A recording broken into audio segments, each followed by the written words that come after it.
had everything, but I sold everything too. You know, I smoked the pack now. Just 20 rand to get high. The disturbing number of young lives destroyed by the drug nyaupe. Swept away to their deaths, Margate's floods claim lives, destroy roads and homes. Whether it be the things that he was charged for, like rape, the things that he wasn't charged for but he enabled, like corruption. Is Jacob Zuma ANC's wrecking ball? And yes, a hippo on the loose in Cape Town. Hello, I'm Jane Dutton.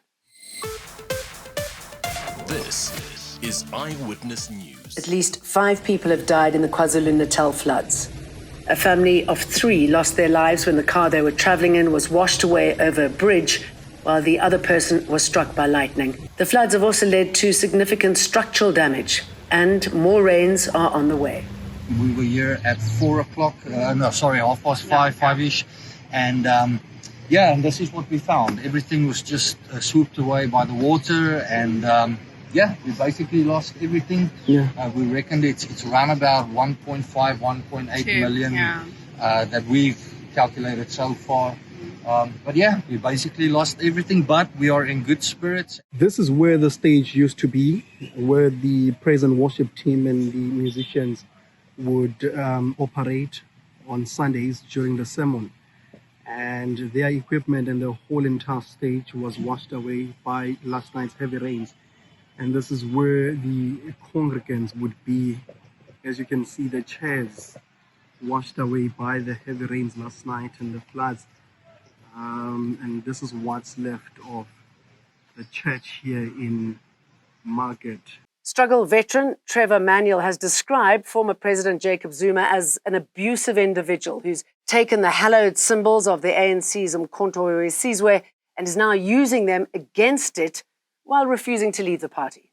Whether it be the things that he was charged for, like rape, the things that he wasn't charged for but he enabled, like corruption, the way in which he broke down the systems of government, all of it speaks of an individual who is totally abusive.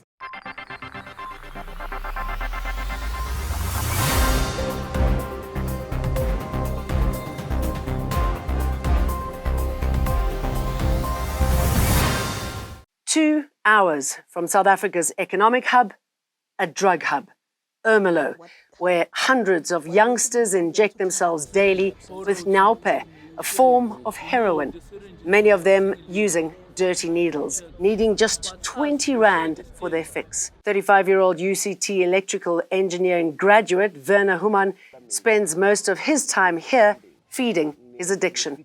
Literally turns your life upside down. You want to stop? I'd climb over Mount Everest to do that. That's how badly one wants to stop. But now you can't do it alone, period. You can try, you hang maybe for a couple of 2 days, 3 days, and then you snap back. The main problem to us whenever we share the snake, you see, if my friend don't have a syringe, borrow to me, we share it. You know, the syringe is a single use. You check. But us, we share this thing. After we share it, it's where we get more diseases. Definitely not hallucinating. A hippopotamus was spotted roaming a street in the southern suburbs community of Grassy Park. The animal escaped through the fence of the Ronflay Nature Reserve, but within minutes, the hippo was herded back into the reserve.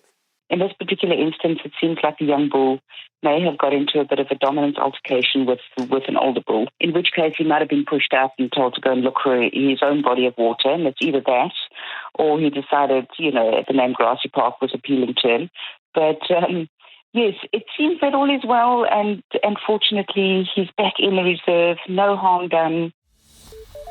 Shut for the day. The Daily Maverick, which represents one of the country's biggest news organizations, has gone black for 24 hours to highlight the global state of emergency in journalism. Newsrooms across the world have been closing down, and South Africa has lost close to 70% of its media workforce in the last 15 years. I think as more and more information, mis and disinformation comes into that space and clouds what is the truth and what is as close to the truth and reality as possible. We need more journalists doing that hard work of being a public service to society. It helps protect democracy. It helps people make better decisions, more informed decisions. And again, it's a case that should have never been brought. It's an assault on America.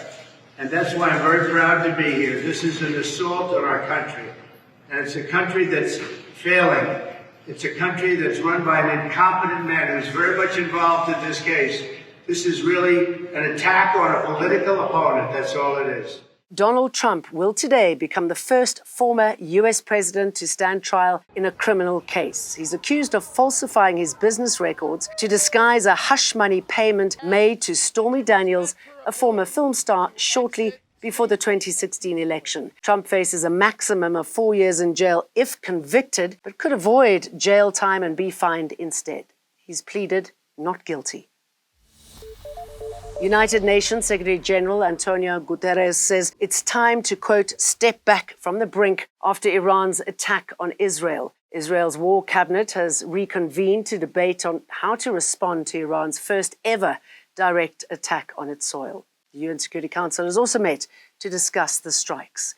Tehran launched more than 300 projectiles at Israel over the weekend in what it said was in retaliation to an earlier strike on the Iranian consulate in Damascus. The Middle East is on the brink. The people of the region are confronting a real danger of a devastating, full-scale conflict. Now is the time to defuse and de-escalate. Now is the time for maximum restraint. Global musical maestro, 89-year-old Abdullah Ibrahim, who was born and raised in District 6, has given some insight into what inspires him to keep making music. He was back in Cape Town for performance at City Hall on the same stage where he made his debut as a 16-year-old more than 70 years ago. Who are the keepers? The keepers are the grandmothers. Right? The keepers are the grandmothers. The grandmothers are the ones that kept all of this together. They were incredible people, so there's a dedication. The full interview is available to watch on the EWN app. Download it and watch it, including all of these bulletins and so much more. I'm Jane Dutton. Thanks for watching. Eyewitness News, in touch, in tune, and independent. For the latest, log on to ewn.co.za or ewn.mobi.